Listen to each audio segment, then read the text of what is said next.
Coordinate geometry का ये second part आप लोगों को समझ में तभी आएगा जब आप लोगों ने इसका फर्स्ट पार्ट देखा होगा, क्योंकि उसमें मैंने जो इम्पॉर्टेंट चीज़ें थी, जो बेसिक चीज़ें थी, वो मैंने आप लोगों को बताई थी। इसमें हम कुछ एग्जाम्पल्स को और कुछ क्वेश्चंस को लेंगे और सॉल्व करेंगे। तो देखिए, जैसा कि स्क्रीन पर दिखाई दे रहा है, इसमें क्वेश्चन लिखा हुआ कंप्लीट द फॉलोइंग टेबल, यानी कि इसमें आपको एक पॉइंट दिया हुआ है ना, और इमेज दी हुई है। तो वो इमेज कब आई, हमने किस तरह का ट्रांसफॉर्मेशन किया है, वाई एक्सिस में किया है, एक्स एक्सिस में किया है, या ओरिजिन में किया है ना, ये बताना है।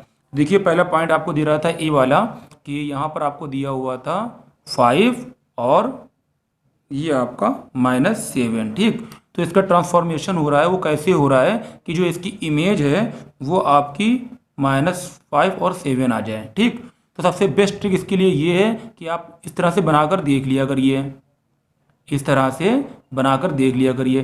देखिए, ये पॉजिटिव और निगेटिव यानी प्लस और माइनस किस में आते हैं, ये प्लस और माइनस आते हैं 4 क्वाड्रेंट में, है ना। अपने पहले वीडियो मैंने बताया था, ये आपका पहला वाला x होता है, ये आपका दूसरा वाला y होता है। तो ये आपका x पॉजिटिव है और y आपका निगेटिव है, थर्ड क्वाड्रेंट में है। ठीक, तो अब देखिए इसका जो आंसर आ रहा है वो -5 और 7 आ रहा है। तो -5 और 7 यानी कि इसमें है।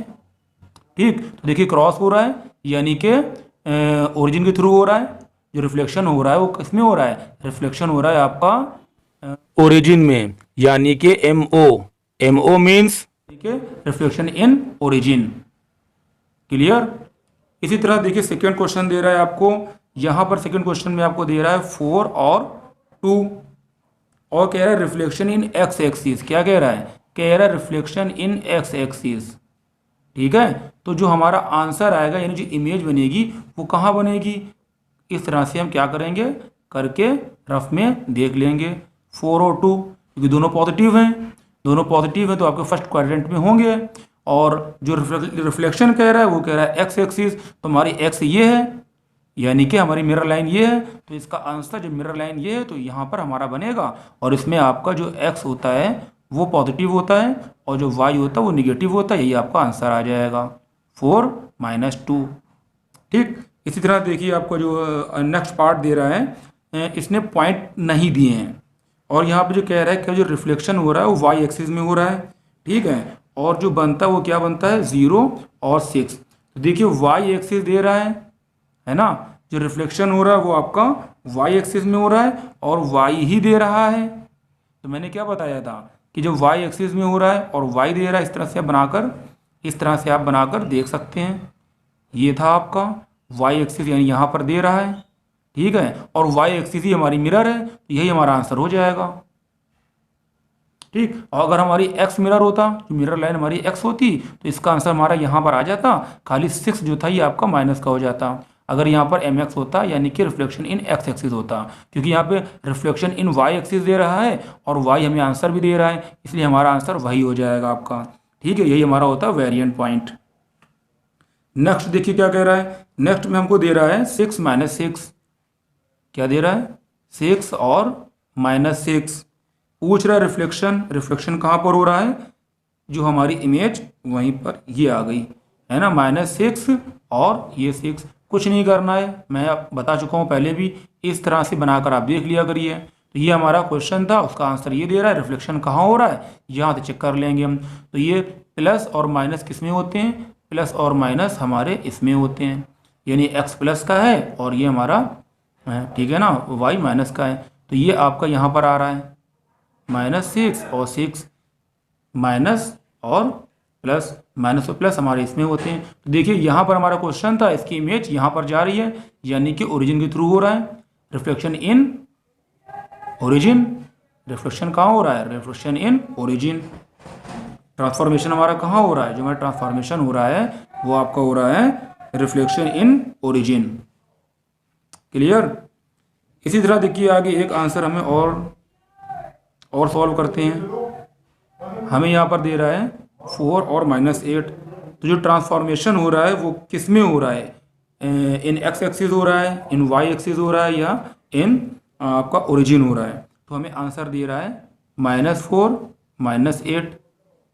क्लियर। तो देखिए ये 4 और -8 यानी कि एक्स हमारा पॉजिटिव है और वाई हमारा निगेटिव है, तो पॉजिटिव और निगेटिव इसी में आ रहा है हमारा, ये एक्स हमारा पॉजिटिव है और ये निगेटिव है और ये दोनों ही निगेटिव हैं, यानी कि यहाँ पर हम ये 4 और -8 बना लिया। ठीक है, अब देखिए इसका जो हमें आंसर मिल रहा है, इसका आंसर यहाँ पर ये मिल रहा है हमें। ठीक, तो हमारी मिरर लाइन यही तो हुई, ये मिरर यानी कि वाई है, ये हमारा वाई है। तो जो रिफ्लेक्शन हो रहा है कहाँ हो रहा है, जो हमारा ट्रांसफॉर्मेशन हो रहा है वो हो रहा है यहाँ पर ये रिफ्लेक्शन इन वाई एक्सिस। ठीक है, चलिए आगे चलते हैं नेक्स्ट क्वेश्चन की तरफ। क्वेश्चन नंबर थर्ड दे रहा है, कह रहा है state the coordinate of the following points under reflection in x axis. यानी जो रिफ्लेक्शन हो रहा है वो किस में हो रहा है, एन एक्सिस में हो रहा है। ठीक है, तो जो पहला वाला पार्ट इसमें दे रहा है वो आपका है 3 और 2। मैंने सबसे बेस्ट ट्रिक बता दी है कि आप इस तरह से बनाकर देख लिया करिए। मैंने ये बनाया, ये दोनों पॉजिटिव हैं, यानी कि आप ये आपके फर्स्ट क्वाड्रेंट में आ जाएंगे। ठीक है, और क्या कह रहा है रिफ्लेक्शन इन एक्स एक्सिस, तुम्हारी एक्स एक्सिस ये जा रही है। ठीक, दोनों पॉजिटिव वाले थे, तो ये क्या होगा, ये हमारी मिरर लाइन हो जाएगी, तो हमारा आंसर इसी के नीचे आ जाएगा यहाँ पर। तो इसमें आपका जो एक्स होता है वो प्लस का होता है और वाई होता है वो माइनस का होता है, यही हमारा आंसर हो गया। ठीक, तो इसको इस तरह से लिख सकते हो आप, एम एक्स 3 इक्वल टू 3 -2। ठीक, इसी में सेकंड क्वेश्चन दे रहा था हमें, इसी में सेकंड क्वेश्चन दे रहा है, कह रहा है -5 और 4, यही वही करना है रिफ्लेक्शन इन एक्स एक्सिस। ये -5 और 4 यानी कि सेकंड क्वाड्रेंट में होंगे, और मिरर लाइन हमारी ये एक्स है ना, तो इसी के नीचे यहाँ पर आपका हो जाएगा, यहाँ पर दोनों ही माइनस के होते हैं, ये भी माइनस का होता है, ये भी माइनस का होता है, तो हमारा यही आंसर हो गया। तो इसको क्या लिख देंगे हम, reflection in x axis of -5 4, answer आ जाएगा -5 -4। ठीक, इसी का थर्ड पार्ट 0 0, तो 0 0 में ही हो जाएगा, ये जो रिफ्लेक्शन आपका होगा ओरिजिन पर ही होता है, ये 0 0 वाला ध्यान रखिएगा। देखिए क्वेश्चन नंबर 4 क्या कह रहा है state the coordinate of the following points under reflection Y axis.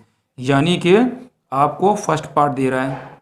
ठीक, फर्स्ट पार्ट क्या दे रहा है, कह रहा है 6 और ये -3, कुछ नहीं करना है, हमें इस तरह से ये बना लेना है। ठीक है ना, तो हमें दे रहा है यहाँ पर 6 -3, तो सबसे पहले इसको हम लोकेट करें कि ये किस क्वाड्रेंट में होगा। ठीक, तो एक्स हमारा पॉजिटिव है और ये निगेटिव है, तो पॉजिटिव निगेटिव आपका ये फोर्थ क्वाड्रेंट में आता है। ठीक, तो यहाँ पर कह रहा था Y axis, reflection in Y axis, तो वाई एक्सिस यही तो हमारी वाई एक्सिस, यही तो है हमारी मिरर लाइन, यही वाई एक्सिस है, तो इसका आंसर यहाँ पर आ जाएगा। और ये थर्ड क्वाड्रेंट में दोनों ही हमारे क्या होते हैं, माइनस के होते हैं, तो हमारा आंसर आ जाएगा -6 और -3। ठीक है, इसी का देखिए सेकेंड पार्ट क्या दे रहा है, सेकेंड पार्ट दे रहा है -1 0, सेकेंड पार्ट हमारा दे रहा है -1 और 0। तो देखिए यहाँ पर ये ऑन एक्स एक्सिस है, क्या है यहाँ पर ये ऑन एक्स एक्सिस, तो ये बनाया मैंने इस तरह से, ये माइनस में जा रहा था तो माइनस में यहाँ पर हमारा आ गया ये यहाँ पर, तो हमारी Y reflection in Y axis, तो जो हमारी वाई है ये हमारी मिरर इमेज हो जाएगी, तो इसका आंसर यहाँ पर आ जाएगा, यानी पॉजिटिव हो जाएगा, मैं बता चुका हूँ पहले भी, तो ये आपका हो जाएगा 1 0। ठीक है, ये आपका रिफ्लेक्शन इन वाई एक्सिस। अगर यहाँ पर ये वाई की जगह एक्स कहता है रिफ्लेक्शन इन एक्स एक्सिस, तो एक्स पर तो हमको दिया ही हुआ है। ठीक है, इसलिए मिरर लाइन भी हमारी यही हो जाती, तो हमारा आंसर यही होता, बदलता नहीं। ठीक है ना, चलिए इसका थर्ड पार्ट जो आप लोग खुद करिएगा। उसके बाद क्वेश्चन नंबर 5 देखिए आप लोग, क्वेश्चन नंबर 5 ओरिजिन कह रहा है, ओरिजिन में क्रॉस कर देते हैं, इसको लोकेट करिएगा। अगर यहाँ पर क्वेश्चन दिया हो उसका आंसर यहाँ मिलेगा हमें, और अगर यहाँ दिया हो तो उसका आंसर हमें यहाँ पर मिलेगा, इतना खाली करना है बस। और जिसमें थर्ड पार्ट दिया हुआ है 0 0 है ना, तो इसको 0 0 वाला आपको वही आंसर हो जाएगा, 0 0 ही हो जाएगा। देखिए कभी कभी ये क्या कहता है कि एक बार रिफ्लेक्टेड होने के बाद में दोबारा फिर रिफ्लेक्ट होता है ना, तो इस टाइप का क्वेश्चन देखिए लिखा हुआ है, the point -3 2 is reflected in the x axis, यानी कि पॉइंट दिया हुआ है ए, ये आपका एक्स एक्सिस में रिफ्लेक्टेड होता है और उसको नाम दिया जाता है ए डैश, उसके बाद जो पॉइंट ए डैश है ये फिर रिफ्लेक्टेड होता है इन द ओरिजिन, उसको नाम दिया जाता है ए डबल डैश, है ना। तो चलिए निकालते हैं हम। देखिए सपोज करिए आप, ये आपका, ठीक है मैंने बना लिया, और ये आपका एक्स एक्सिस हो गया, ये आपका हो गया वाई एक्सिस, और हमें पॉइंट दे रहा था, हमें पॉइंट दे रहा -3, क्या पॉइंट दे रहा है, पॉइंट दे रहा -3 और 2। तो ये पहले आपका कहाँ पे रिफ्लेक्ट हो रहा है, ये आपका पहले रिफ्लेक्ट हो रहा है आपका एक्स एक्सिस में, है ना। तो ये पॉइंट है कहाँ पर, -3 और 2 यहाँ पर ही है, आपका सेकेंड क्वाड्रेंट में -3 2 है। तो ये पहले जो रिफ्लेक्ट आपका हो रहा है वो कहाँ पे रिफ्लेक्ट हो रहा है, ये आपका ए था, ठीक, एक्स एक्सिस में। तो हमारी एक्स एक्सिस ये है, तो एक्स एक्सिस हमारी मिरर लाइन हो जाएगी, तो आपका आंसर यहाँ मिलेगा। ये आपका थर्ड क्वाड्रेंट था, इसमें आपको दोनों -3 हो जाएंगे, यही आपका हो गया ए डैश, ठीक है। अभी जो ए डैश है दोबारा फिर रिफ्लेक्ट हो रहा है, कहाँ रिफ्लेक्टेड हो रहा है, इन द ओरिजिन। तो ये ओरिजिन था, मैं बना चुका हूँ, क्रॉस होता है, तो इसका आंसर हमें इसमें मिलेगा, ठीक। वो क्या कहलाएगा, वो कहलाएगा ए डबल डैश, और इसमें दोनों ही आपके क्या होते हैं, दोनों ही आपके पॉजिटिव होते हैं। तो आपका ये क्वेश्चन दे रहा था, जब पहली बार रिफ्लेक्ट हुआ तो आंसर ये मिला, और जब दोबारा फिर ये रिफ्लेक्ट हुआ तो ये आंसर ये मिला।